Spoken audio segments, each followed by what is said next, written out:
പോകാം. ഫൈസൽ നെടുമ്പാല വിവരങ്ങൾ നൽകും. ഫൈസൽ, ഒരു സമഗ്രാധിപത്യം എന്നൊക്കെ പറഞ്ഞാൽ അതെന്താണെന്ന് കാട്ടിത്തരുന്ന ഒരു ചിത്രമാണ് വയനാട്ടിൽ LDFനുള്ളത്. അത് ബ്ലോക്ക് മുനിസിപ്പാലിറ്റികളിലൊക്കെ ജില്ലാ പഞ്ചായത്തിലുണ്ട്. പക്ഷേ എന്നാൽ പോലും നാമമാത്രമായ സീറ്റുകളൊക്കെ ഉള്ളൂ കേട്ടോ.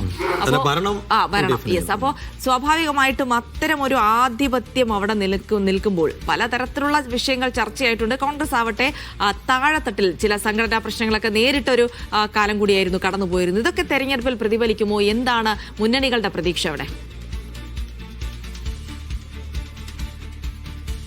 Jilsy, Saifuddin, good morning. വിധി എണ്ണാൻ ഇനി ഏതാനും നിമിഷങ്ങൾ മാത്രമാണ് ബാക്കിയുള്ളത്. സ്ഥാനാർത്ഥികളും മുന്നണികളും അണികളും ഒക്കെ തന്നെ അതിന്റെ ആവേശഭരിതമായ നിമിഷത്തിനായുള്ള കാത്തിരിപ്പാണ്. നമ്മളും അതിനുവേണ്ടിയാണ് കാത്തിരിക്കുന്നത്. വയനാട് ജില്ലയെ സംബന്ധിച്ചിടത്തോളം എന്നും UDFനൊപ്പം നിൽക്കുന്ന ഒരു ജില്ലയാണ് വയനാട് എന്ന് പറയുന്നത്. കൃത്യമായിക്കൊണ്ട് UDFനൊരു വോട്ട് ബാങ്കുള്ള ജില്ല തന്നെയാണ് വയനാട്. എല്ലാ കാലത്തും അത് അങ്ങനെ തന്നെയാണ്. കഴിഞ്ഞ കുറെ നാളുകളായി നമ്മൾ അത് കാണുന്നതാണ്. കഴിഞ്ഞ തദ്ദേശ സ്വയംഭരണ തെരഞ്ഞെടുപ്പുകളുടെ ഒരു കണക്കെടുത്ത് കഴിഞ്ഞാൽ ജില്ലയിൽ 23 ഗ്രാമപഞ്ചായത്തുകളിൽ 16 എണ്ണം പിടിച്ചുകൊണ്ടാണ് UDF തങ്ങളുടെ ആധിപത്യം നിലനിർത്തിയത്. ബ്ലോക്ക് പഞ്ചായത്തുകളുടെ കണക്കെടുത്താൽ 4 ബ്ലോക്ക് പഞ്ചായത്തുകളാണ് വയനാട് ജില്ലയിലുള്ളത്. അതിൽ 2 ബ്ലോക്ക് പഞ്ചായത്ത് UDFനൊപ്പവും 2 ബ്ലോക്ക് പഞ്ചായത്ത് LDFനൊപ്പവുമാണ്. 3 മുനിസിപ്പാലിറ്റികളുടെ കണക്കെടുത്താൽ 2 മുനിസിപ്പാലിറ്റിയും UDFനൊപ്പം തന്നെയാണ്.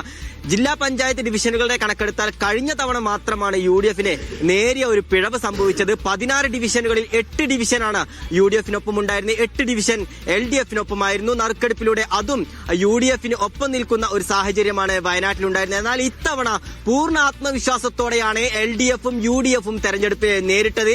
ആ ഒരു ആത്മവിശ്വാസം കഴിഞ്ഞ ദിവസങ്ങളിലൊക്കെ തന്നെ നേതാക്കളുടെ പ്രതികരണത്തിൽ നമ്മൾ കണ്ടതാണ്. UDFന്റെ ഒരു കോട്ട പൊളിച്ചുകൊണ്ട് LDF ഇടത് കാറ്റ് വയനാട്ടിൽ ആഞ്ഞു വീശുമെന്നതടക്കമുള്ള കാര്യങ്ങൾ LDF നേതാക്കൾ ഉന്നയിക്കുമ്പോൾ വയനാട്ടിൽ തുടർച്ചയായി ഉണ്ടാകുന്ന UDFന്റെ മുന്നേറ്റം അത് തുടരുമെന്നുള്ള ആത്മവിശ്വാസം UDFന്റെ നേതാക്കൾ പങ്കുവെക്കുന്നുണ്ട്. ഏറ്റവും എടുത്തു പറയേണ്ട പ്രധാനപ്പെട്ട കുറച്ച് കാര്യങ്ങളുണ്ട്. വയനാട് ജില്ലയെ സംബന്ധിച്ചിടത്തോളം നമുക്കറിയാം, മുണ്ടക്കൈ ചൂരൽമല ദുരന്തത്തിന് ശേഷം നടക്കുന്ന ആദ്യത്തെ തിരഞ്ഞെടുപ്പാണ്. അപ്പോൾ ആ ഒരു തിരഞ്ഞെടുപ്പ് അല്ലെങ്കിൽ ആ ഒരു വിധിയെഴുത്ത്, ചൂരൽമലക്കാരുടെ ഒരു വിധിയെഴുത്ത് സർക്കാരിന്റെ വികസന നേട്ടങ്ങളും അല്ലെങ്കിൽ സർക്കാർ എത്രത്തോളം പ്രധാനമാണ്. ചൂരൽമലക്കാരുടെയും മേപ്പാടി പഞ്ചായത്തിന്റെയും വിധിയെഴുത്ത് എന്താകും എന്നത് ഈ തെരഞ്ഞെടുപ്പിലെ പ്രധാനപ്പെട്ട ഒരു കാര്യം തന്നെയാണ്. നമുക്ക് നേരെ